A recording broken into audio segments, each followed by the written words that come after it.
a beautiful day here in the nation's capital, Abuja, and I feel quite refreshed. The senators inclusive after resuming from 8 weeks annual recess on Tuesday the 24th of September to begin deliberations on several issues of national interest. I am Titilokwe Fadari and I will be giving you a rundown of what the senators discussed and did not discuss in the past week. The Senate received the 2020 to 2022 medium-term expenditure framework and fiscal strategy paper from the executive this week.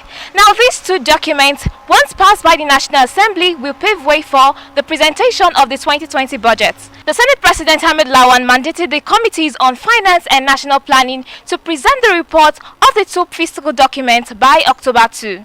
The decade-long petroleum industry bill might be lucky this time after several years of denied presidential assent or inability of the federal parliament to pass the bill. Now the Senate President Ahmed Lawan has assured that the bill will be passed before the end of 2020. The petroleum industry bill will reform the petroleum industry owing to existing operational loopholes in the sector. Moving on, following an invitation by the Senate, the Minister of Justice and Attorney General of the Federation, Abubakar Malami, will appear before the chamber to discuss the country's judicial travails after being slammed with $9.6 billion suit in favor of British firm Process and Industrial Development Limited by a United Kingdom court.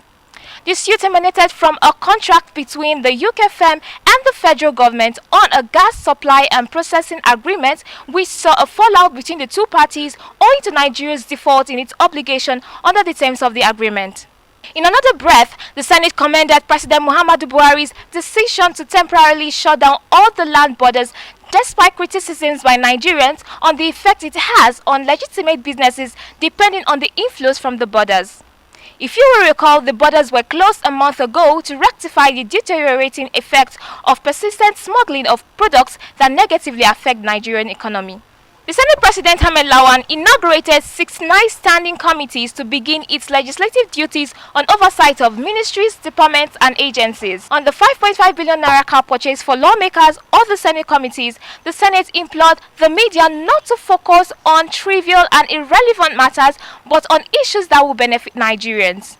The Senate spokesman, Senator Adedayo Adeyeye, who made this reaction, also had a word for some Nigerians who believe the legislature is irrelevant and should be scrapped.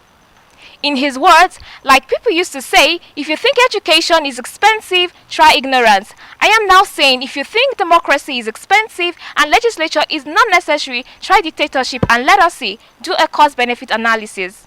Meanwhile, the Senate failed to debate burning national issues such as the controversial proposed increment of the value-added tax from 5% to 7.5%. The introduction of deposit and withdrawal charges by the Central Bank of Nigeria was also not discussed despite public backlash. This brings me to the end of the major highlights of the Senate activities in the past week. For more juicy updates from the legislature, do follow us on all our social media platforms: Facebook, Instagram, Twitter and YouTube. I am Titilokwe Fadari. See you next week.